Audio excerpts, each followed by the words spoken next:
Welcome to EduCasts, home of EduCasters. The socio-political context. Education as freedom. We also need to touch on bell hooks and Paulo Freire. Education is political. There is no such thing as a neutral classroom. Freire talked about the banking model of education. The teacher deposits knowledge as a tool of oppression. It teaches students to be passive, to accept the world as it is, to not question authority.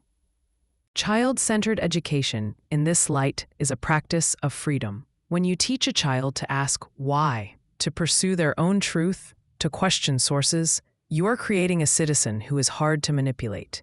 You are creating a citizen who can look at a politician or a corporate ad and say, "That doesn't make sense." For marginalized communities, this is vital. If the school system has historically marginalized your people, a compliance-based education just reinforces that marginalization. A child-centered education empowers you to use your voice. It validates your identity. It says your perspective matters. Handling the chaos argument. Critics love to point to child-centered classrooms and scream chaos. And to be fair, sometimes they are right. If a teacher removes the structure without replacing it with culture, it is chaos. Freedom is not the absence of structure. It is structure that enables agency. Think of a sandbox. The sides of the sandbox are the structure. Inside the sandbox, you can build whatever you want. If you take away the sides, the sand goes everywhere. That's a mess. Your job is to build the sides of the sandbox. You can choose where to sit, but if you're distracting others, I will choose for you. You can choose your project topic, but it must meet these 3 rubric criteria. We speak respectfully to each other, not because I said so, but because that's how our community functions. This is called warm demander pedagogy. You are warm, relationship-focused, but you are a demander, high expectations. You don't let them slide. You hold them to a high standard because you believe they can reach it. The problem of readiness. Yes, they will fail at first. They will waste time. They will pick bad partners. That is part of the curriculum. Your job isn't to prevent the failure, it's to debrief it. Okay, you guys spent 20 minutes arguing about who would hold the marker. How did that affect your product? What can you do differently tomorrow? That conversation is more valuable than the content they missed. Integrating the arts. In the push for STEM, the arts often get cut, but the arts are naturally child-centered. You can't really standardize test a painting or a dance. The arts require vulnerability, expression, and unique perspective. Integrating arts into other subjects is a great way to sneak in child-centeredness. Let them draw the vocabulary words. Let them act out the history lesson. Let them write a song about the periodic table. It activates different parts of the brain and allows students who might struggle with traditional academics to shine. It changes the status hierarchy in the classroom. Suddenly, the kid who struggles with reading but is an amazing artist is the expert. That builds confidence that bleeds over into the reading. Teacher sustainability and burnout. We have to circle back to you, the teacher.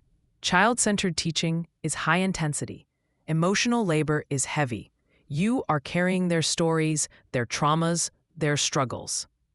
The burnout rate in our profession is terrifying.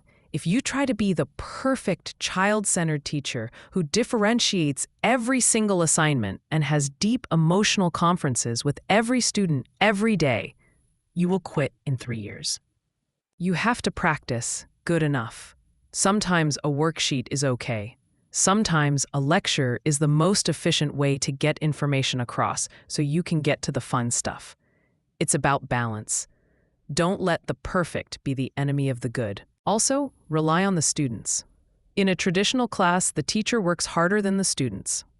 In a child-centered class, the students should be working harder than the teacher. Don't pass out the papers, have a student do it.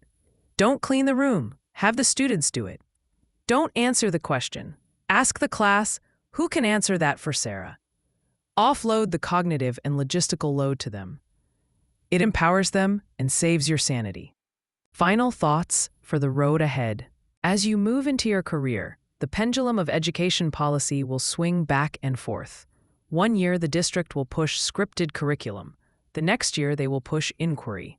Don't get whiplash. The core truth remains the same. Children are people. They are curious, social, and capable.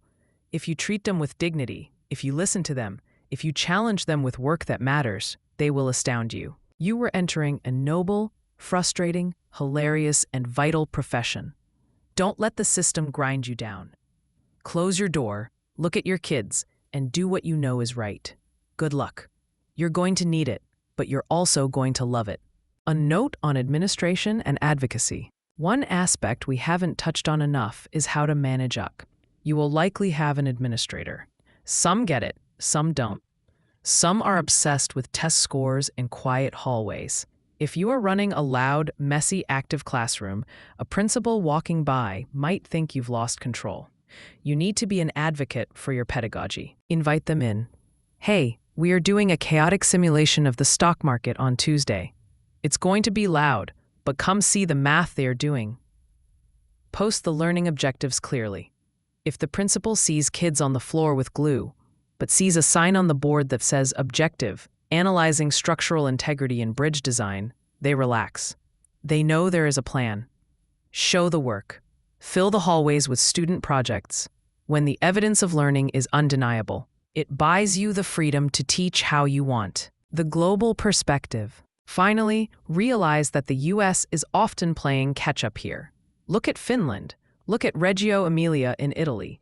There are systems entirely built on play, on trust, on shorter school days and less homework, and they consistently outperform us.